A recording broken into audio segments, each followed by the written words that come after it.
Assalamualaikum warahmatullahi wabarakatuh. Sahabat-sahabat, ada 6 perkara yang apabila kita kerjakan ketika hidup sekarang di dunia ini dan menjadi rutinitas kita sehari-hari, apalagi semuanya sangat bagus bisa kita lakukan, kalaupun toh tidak salah satunya kita rutin lakukan, yang apabila kita mengerjakannya itu bisa menjadi sebab layaknya kita mendapat syafaat pada hari kiamat. Pada hari di mana kita dihisab, hari di mana kita harus mempertanggungjawabkan amal-amalan kita akan diinterogasi, maka di saat itu kita butuh yang namanya saksi-saksi yang akan meringankan sanksi bagi kita. Saksi-saksi yang akan bisa menyelamatkan kita dari ancaman dan dari siksaan Allah Subhanahu wa taala. Apa saja ke-6 perkara tersebut yang akan bisa datang memberi saksi kebaikan bagi kita, menolong kita, memberi syafaat kepada kita? 1. Al-Quran. Rasulullah berkata, bacalah oleh kalian Al-Quran. Iqra' Al-Quran, baca oleh kalian Quran. Fa innahu yati yaumal qiyamati syafi'an li ashabihi. Karena kelak Quran akan datang pada hari kiamat untuk memberi syafaat kepada ahlinya. Siapa yang maksud dengan ahli Quran? Itu orang-orang yang gemar baca Al-Quran, gemar mempelajari Al-Quran, mengamalkan isi Quran dalam kehidupannya. Maka orang yang seperti itu layak nanti pada hari akhir ditolong, diberi syafaat oleh Al-Quran. Yang kedua, rajin-rajinlah kita melaksanakan sholat sunnah. Rasulullah mengatakan, sesungguhnya ketika kita dihisab tentang amalan sholat wajib kita, dan ternyata dalam sholat wajib kita ada kekurangan, ada bolongnya di sana dan di sini, maka lantas Allah berkata kepada malaikat, tolong perhatikan, barangkali ada amalan sholat sunat yang dilakukan oleh si hamba itu. Jika ada, maka tutupi sholat wajibnya, kekurangannya dengan sholat-sholat sunat yang pernah dia lakukan. Yang ketiga, laksanakan saum sunat. Saum sunat ini juga termasuk salah satu amalan yang kalau kita kerjakan, nanti pada hari kiamat akan menjadi pemberi syafaat kepada kita dengan seizin Allah.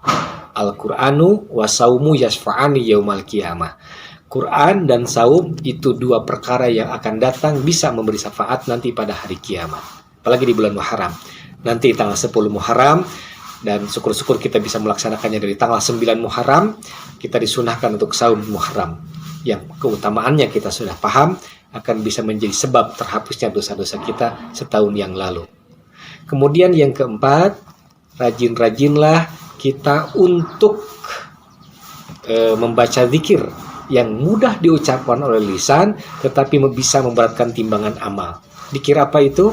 Ucapan subhanallah wa bihamdihi, subhanallahil azim. Ini sabda Rasulullah. Kalimatani khafifatani bilisan, saqilatani bil mizan. 2 kalimat yang ringan diucapkan oleh lisan, tapi memberatkan timbangan amal kita. Subhanallah wa bihamdihi, subhanallahil azim. 1 kalimat memberatkan timbangan amal. Beberapa kalimat pasti akan lebih memberatkan timbangan amal baik kita. Yang kelima, ini, kalau ada adzan berkumandang, tolong jangan ribut. Dengarkan kumandang azan tersebut dari masjid yang kita dengar, yang dekat aja dengan kita. Tidak perlu harus semua masjid yang kumandang adzannya kita jawab, gitu kan. Kata Rasulullah, barang siapa yang mendengar kumandang azan, kemudian dia mengikuti kalimat-kalimat seperti yang diucapkan oleh muadzin, dan dia tutup dengan kalimat doa ba'da adan yang Allahumma robba hadihi da'wati tamah wa sholatul qa'imah sampai selesai, maka kata Rasulullah, orang yang melakukan itu halat lahu syafaati yaumal qiyamah. Dia layak, dia pantas, dia patut mendapat syafaatku nanti pada hari kiamat. Oleh karena itu, kalau lagi adzan berkumandang, kita dengarkan, kita ikuti kalimat-kalimat itu, kemudian beres adzan selesai dikumandangkan, kita tutup dengan doa ba'da adzan. Layak dapat syafaat nantinya, kata Rasulullah.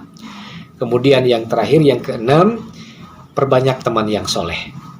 Perbanyak teman yang baik, perbanyak bergaul dengan orang-orang yang gemar baca Al-Quran, dekat dengan Allah, rajin ke masjidnya, perbanyak teman-teman, berteman dengan orang-orang yang baik. Kenapa? Karena nanti pada hari akhir, teman yang baik akan datang, bisa memberi syafaat, bisa menolong kita, supaya kita nanti selamat, dan kemudian bisa berkumpul dengan sesama orang soleh di surga. Itulah 6 perkara yang apabila kita lakukan bisa menjadi sebab layaknya kita mendapatkan syafaat atau pertolongan pada hari kiamat. Mudah-mudahan bermanfaat. Assalamualaikum warahmatullahi wabarakatuh.